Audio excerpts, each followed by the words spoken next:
дискриминација. Ниту најдемократските земји не се имуни на проблемите врзани со дискриминацијата на одредени поединци или посебни групи.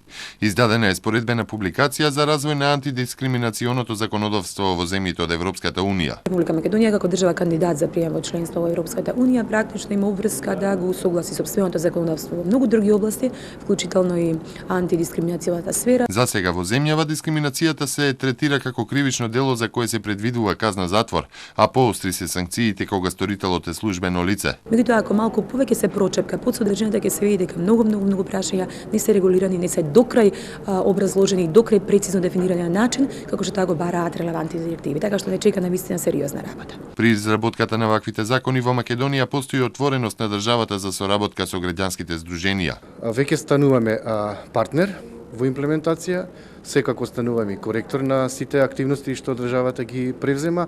За да се спроведе законот за антидискриминација, потребно е да се активираат сите релевантни фактори во државава. И од граѓанскиот сектор неопходно е надгледување и оценка. Пред се, треба да се обезбедат ефикасни лекови во случаите на кршење на правото, товарот на докажувањето да падне на оној на кого се однесува обвинението. Сепак експертите најмногу сугерираат информирање и обука.